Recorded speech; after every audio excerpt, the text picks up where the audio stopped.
네, 여러분들 안녕하세요. 저는 연대를 세 번 합격한 사람 연세합사입니다. 자, 이번 시간에는 정말 현명하게 멋진 전략으로 논술로 합격한 두 학생을 모시게 되었는데 제가 한 명씩 소개해 드릴 거예요.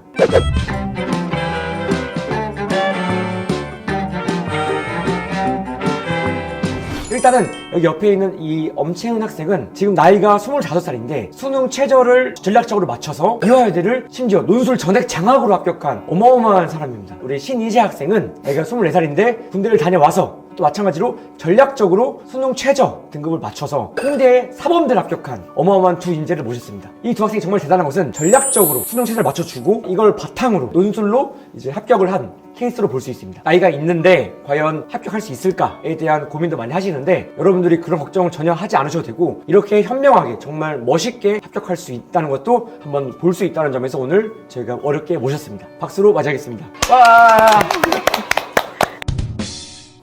어떻게 현역 이후에 다시 논술을 준비할 생각하게 되셨나요? 이제 저 같은 경우는 원래 좀 명문대에 대한 욕심이 있었는데 근데 현역 때는 최저를 못 맞췄어요.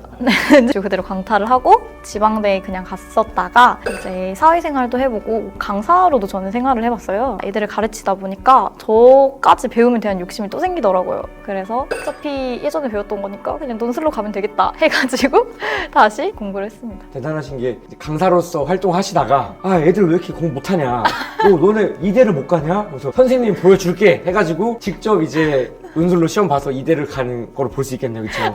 너무 못하냐까지는 아니고 가르치다 보니까 열심히 하는 애들을 보면서 나는 왜 합격을 못했을까? 한계를 깨주고 싶다. 걔네의 한계를 깨려면 나부터 한계를 깨야 되지 않았을까? 그 한계를 한번 깨보자. 너무 대단한 게 본인이 진짜 솔선수범해가지고 너네 깨지 못할 한계는 없다를 보여주기 위해서 직접 나서는 거죠. 그렇죠? 너무 좋은 것 같아요. 저도 제가 이제 연세합사가 된 게 연대 붙는 게 얼마나 쉬운데 보여주겠다 라고 해서 제가 하다 보니까 연세합사가 됐습니다. 근데 저랑 비슷한 케이스로 이제 이대를 합격하셨는데 나중에 이세합사 되시는 거 아니에요? 이대만 생각하면서 되게 대단합니다. 혹시 그 전독대는 어디셨어요 원래? 조선대학교 사범대학에 다니고 있었는데 그래서 이제 강의 시작도 거기서 한 거였어요. 나한테 맞는 내 길이 분명히 있을 것 같은데 조금 더 넓은 세상에서 그 길을 찾아볼 순 없을까? 혹시 사범대에 있으셔가지고 확실히 딱 이런 학생들에 대한 교육이나 이런 관이 확실히 있으셨네요. 교육적으로 생각을 해봐도 논술도 되게 사고력을 증진하는 데 많은 도움이 되잖아요. 그래서 대학을 합격하는 것도 중요하지만 자기의 가진 사고력이라던가 삶을 살아가는 데 있어서 밑바탕이 또 되게 도와주는 것이기 때문에 교육적으로도 논술이 많은 효과가 있다고 생각을 합니다. 연세서 수업이 많이 도움이 되나요?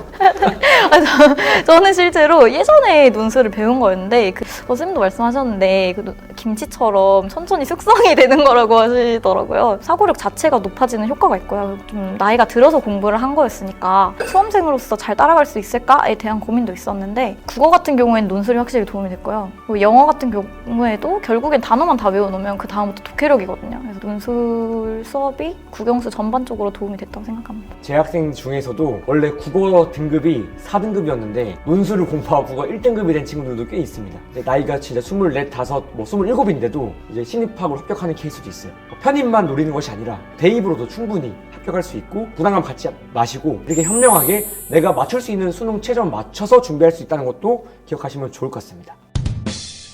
저는 이제 연세합사 선생님 논술 수업을 듣게 된 계기가 1학년 때부터 해외 대학에 좀 선망이 있었어서 일본 공대 국비 유학을 준비하게 됐는데요. 그 시험이 이제 마지막으로 폐지가 됐고 저는 그 마지막 시험에서 최종 탈락을 하게 됐어요. 그래서 수능 시험을 부랴부랴 준비를 하다 보니까 조금 좋지 못한 학교를 갔고 그렇게 1년 재학을 한 후에 공군을 가게 됐거든요. 보직이 공군 총무를 했는데 아무래도 공군 총무는 사무직이다 보니까 고학벌들이 좀 많았던 것 같아요. 제가 이제 학벌이 조금 모자라다는 생각을 많이 해서 내가 그러면 재수를 다시 해야겠다. 군대 때는 따로 공부를 하진 않았지만 책을 좀 많이 읽었던 것 같고요. 이 책 읽은 거를 조금 활용할 수 있는 그런 전형이 있지 않을까 싶었는데 일반 논술 강사들이 말하는 특징을 보면은 무조건 답만 써라. 네 주관을 쓰면 무조건 안 된다. 그냥 이런 식으로 약간 학생의 주관을 조금 축소시키는 경향이 있는데 근데 연세합사 선생님은 아무래도 학생들 주관을 최대한 존중하시면서 그래도 이제 그 논지에 벗어나지 않는 글쓰기를 굉장히 강조를 하시거든요. 그 지점이 좀 굉장히 마음에 들어서 연세합사 선생님 논술 강의를 듣게 된 것 같아요. 이제 두 분이 전덕대를 다니시다가 이번에 정말 더 좋은 학교로 합격하게 되셨는데 합격하고 나서 혹시 뭐 달라진 게 있으신가요? 집값이 비싼 서울로 이제 오게 돼서 처음에 조금 힘들었는데 저 같은 경우는 사회생활 이렇게 좀 한번 하고 다시 대학에 오는 거기 때문에 제 한계가 여기까지인가? 라고 규정하게 되는 버릇이 생겼었던 것 같아요. 내가 이걸 할 수 있을까? 내가 과연 한다고 될까? 이런 의문들이 자꾸 생기더라고요. 그래서 내가 내 자신의 틀을 한번 깨보자 라는 생각이 있어가지고 한 거였어서 합격을 하니까 무엇보다 좋은 거는 내가 할 수 있구나. 서울에 와서 더 넓은 세상에서 내 한 몸 누일 자리는 좀 좁아지긴 했지만 그래도 이렇게 더 넓은 세상에 나와서 할 수 있는 것들을 점점 더 많이 발견해가고 자신감을 가지게 된 게 가장 큰 것 같고요. 그래서 저 자신에 대해서 한계를 두지 않고 더 성장해 나갈 수 있는 길을 열었다. 이거 자체가 저한테는 가장 큰 재산이었던 것 같습니다. 서울로 이제 올라오게 되셔가지고 일자리가 이제 많이 좁아졌다고 하셨는데 근데 논술 전액 장학생이요. 그러니까 그렇게 아끼신 돈이 얼마죠?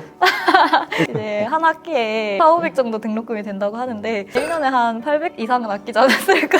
여러분 논술 잘하면 이렇게 장학금도 나오고 내 누울 자리를 좀 더 한 평 더 키울 수 있습니다. 그래서 아주 대단한 학생입니다. 논술 전액 장학 받으려면 어느 정도 이제 돼야 되나요? 네, 1년 동안 쭉 논술 공부를 해왔던 게 아니고 진짜 반짝으로 수능 끝나고 나서 한 2주일 뒤에 논술 시험이 바로 있었거든요. 그 사이 동안 진짜 벼락치기를 했어요. 그 열흘 동안 확실하게 그 논술에 대한 이해가 자기가 있는지 이게 가장 중요했던 것 같거든요. 논술을 좀 벼락치기를 했던 방법은 일단은 연세합사 비법서가 있으니까 그거를 한번 다 읽었어요. 다 읽고 나서 다 적용하기에는 시간이 없거든요. 근데 이대라는 대학의 논술 특징은 비교가 굉장히 강세인 대학이에요. 이제 줄글 형식이어서 원고지 형식이 아니기 때문에 글자 수나 이런 부분에서 자유롭거든요. 그래서 난 이런 자유도를 좀 강점으로 삼아야겠다라고 생각을 해서 비교 유형 파트가 있는데 그 파트만 되게 봤어요. 방법을 여러 가지를 알려주시거든요. 단계별로 알려주시는데 그 단계를 여기까지는 적용을 할 수 있겠다. 예를 들어 그게 1부터 5까지라고 치면 3까지는 적용을 해볼 수 있겠다라고 생각해서 그 3에 해당하는 부분만 기출을 계속 풀고 스스로 피드백을 해보고 그리고 또 가장 큰 연세합사의 장점은 카페에 논술 우수답안이 다 올라와 있기 때문에 그게 저는 굉장히 유일무이한 점이라고 생각하거든요. 첨삭한 내용을 그대로 카페에다가 전체 공개를 해주시는 분은 거의 없다고 알고 있어요. 제가 유일합니다. 그쵸. 자기의 정말 첨삭 실력이 만천하에 드러나는 건데 그거를 정확하게 점수까지 공개를 하시는 거는 그만큼 자신이 있어야만 할 수 있는 일이라고 생각하거든요. 그 우수답안은 대학에서 제공하는 거 한두 가지밖에 안 나오잖아요. 저는 연세합사 카페에 가면은 정말 몇십 개의 우수답안이 있기 때문에 그걸 보면서 계속 자가 피드백을 할 수가 있었어요. 지금 채연 학생이 너무 중요한 포인트를 많이 말씀해 주셨는데 첫 번째로 이제 채연 학생이 벼락치기를 했다고 하는데 이게 가능했던 이유는 그 전에 이미 채연 학생이 기본반과 심화반을 다 들었다는 겁니다. 무슨 말이냐면 먼저 기본반과 심화반을 들으면서 기본 일단 쌓아놓고 마지막에 벼락치기로 집중을 한 겁니다. 이제 수능 끝나고 바로 집중해서 한 건데 이게 제가 말하는 정말 정석적인 방법입니다. 제 논술 수업 같은 경우는 기본반이든 심화반이든 최대한 본인 인생에서 가장 빠를 때 듣는 게 좋아요. 왜냐면 수업을 들은 다음에 이 수업은 이제 평생에 걸쳐서 이제 녹여서 내가 응용할 수 있기 때문에 시험 전에 그때 집중을 바짝 해주셔야 돼요. 그러니까 내가 배웠던 거를 한번 몰아치면서 체화시키는 과정이 필요한데 채연 학생 그것도 충실히 잘 따라오신 거예요. 그리고 또 너무 잘한 게 저는 제가 이제 논술적으로 봤을 때 기술적인 측면을 거의 100개 이상 알려주거든요. 그걸 100개를 다 숙지하려고 하는 학생들이 있어요. 그러면은 망합니다. 나는 비교에 집중하겠다. 분석 부분은 좀 힘을 빼겠다. 너무 잘했어요. 이게 제가 원하는 좀 합격의 메인 방법이에요. 이렇게 100개 중에 진짜 한 두세 개만 강조해도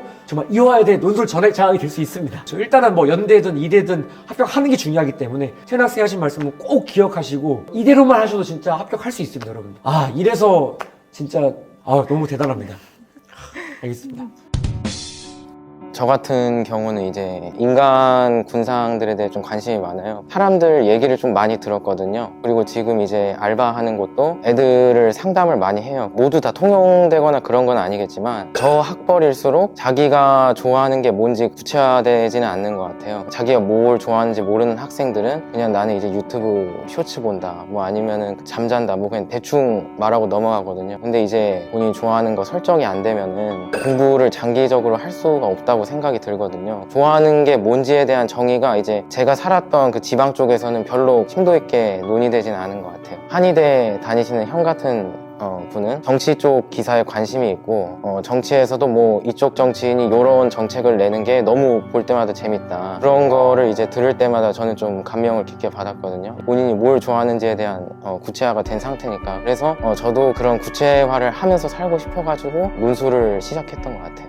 이제 희재 학생이 느낀 것처럼 저학벌일 때 어떤지, 뭐 고학벌일 때 어떨지 이런 본인 스스로의 그 통계와 깨우침을 바탕으로 이제 공부를 시작한 거잖아요. 네. 자기 스스로 뭔가 자각을 하는 것 자체가 되게 너무 좋은 것 같습니다. 그게 뭐 맞던 틀리던 실체적 진실이든 아니든 이제 경험하고 그걸 느끼고 깨닫고 움직이고 행동하고 이게 제 능동적인 인간인 것 같거든요. 희재 학생 같은 경우도 그런 것들 갖고 있는 것 같고 확실히 논술 합격하는 친구들 보면은 이렇게 자신만의 주체성, 능동성을 갖춘 상태에서 살아가는 경우가 많이 있는 것 같습니다. 그래서 여러분들도 스스로에 대한 자각, 자기 미래에 대한 체계적인 고민 이런 것들이 뒷받침이 되면은 아무래도 논술 합격에도 굉장히 많이 도움이 될 수 있습니다.